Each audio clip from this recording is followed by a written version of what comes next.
Hello everyone, welcome back to this video. तर friends, आजच्या या व्हिडिओमध्ये आपण डू, डज आणि डिड यांचा उपयोग इंग्रजीमध्ये प्रश्न विचारताना कसा केला जातो ते त्याच्या स्ट्रक्चरसहित समजून घेणार आहोत. आता इंग्रजीमध्ये प्रश्न हे दोन प्रकारचे असतात, एक एस नो टाईप क्वेश्चन आणि दुसरा WH टाईप क्वेश्चन.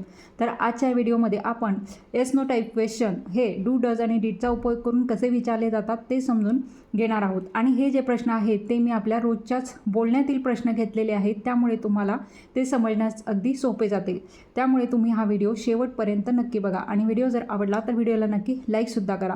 आता सुरू करण्यापूर्वी सर्वात आधी आपण डू, डज आणि डिडचा उपयोग हा प्रश्न बनवताना जेव्हा केला जातो तेव्हा त्याचे स्ट्रक्चर कसे असते ते सर्वात आधी आपण समजून घेणार आहोत.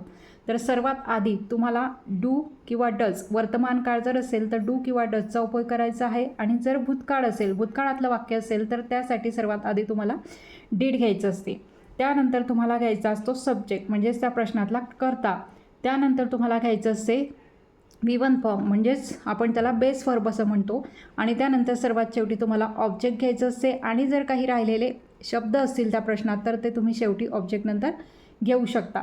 आता सर्वात आधी डू किंवा डज हे तुम्हाला सब्जेक्ट बघून वापरायचे असते. मग आता डू केव्हा वापरायचं, तर जर सब्जेक्ट म्हणजेच कर्ता आय, यू, वी किंवा दे असेल तर त्यावेळेला तुम्हाला डू वापरायचं असतं. आणि डज केव्हा वापरायचं असतं, तर ही, शी, इट किंवा एखादं सिंग्युलर नाऊन असेल तर त्यावेळेस तुम्हाला डज वापरायचं असतं. आणि डीड हे प्रत्येक कर्त्यासोबत डीड तुम्ही वापरू शकता.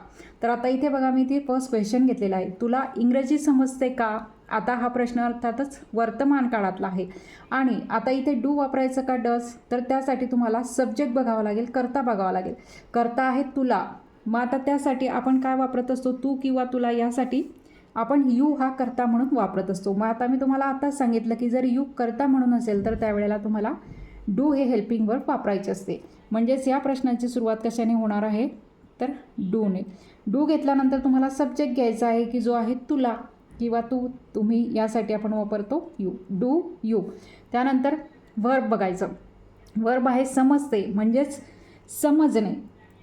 आता समजणे यासाठी आपण अंडरस्टँड हा शब्द इंग्रजीमध्ये वापरत असतो, म्हणून आपण इथे तो घेणार आहोत त्याच्या V1 फॉर्ममध्येच. Do you understand.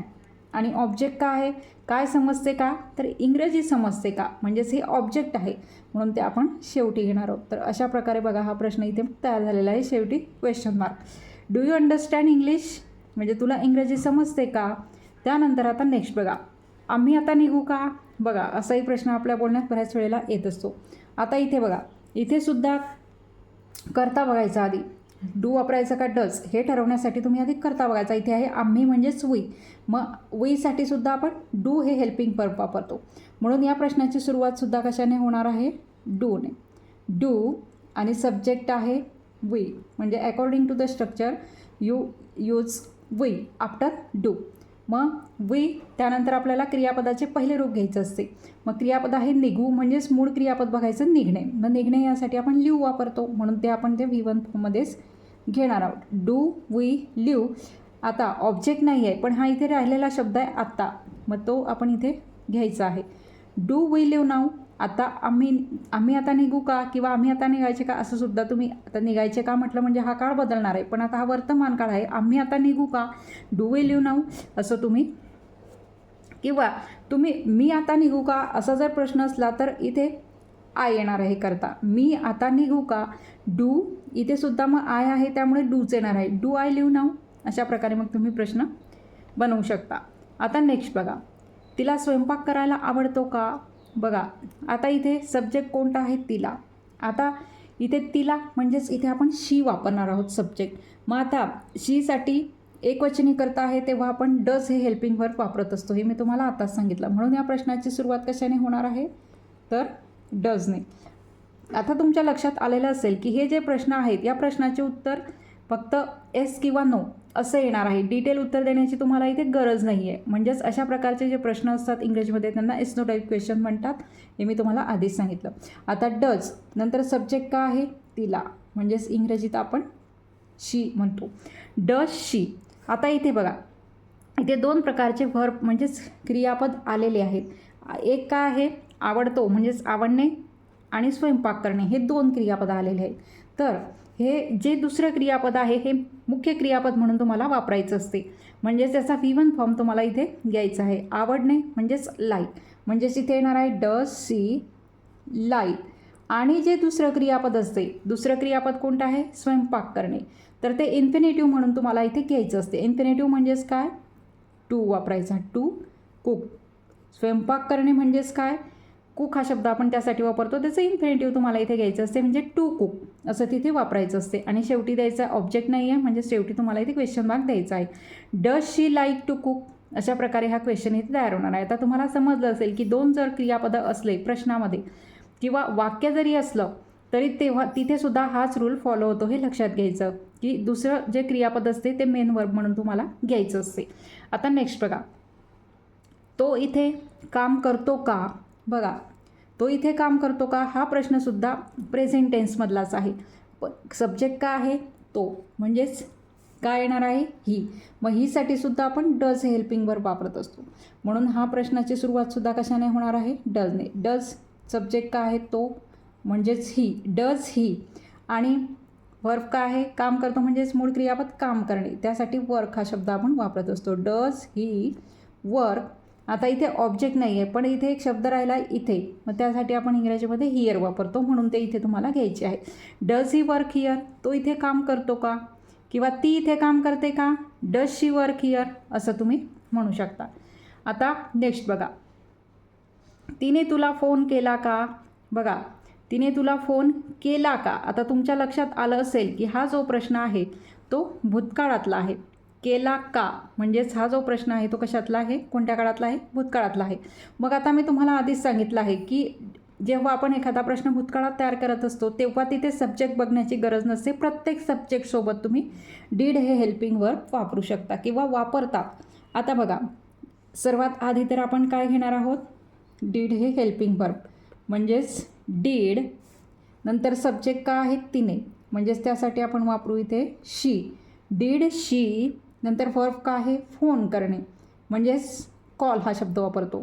आता इथे सुद्धा भूतकाळ जरी असला तरी इथे डीड आल्यामुळे तुम्हाला हे जे वर्ब आहे ते त्याच्या V1 फॉर्ममध्येच घ्यायचं आहे, हे लक्षात ठेवायचं.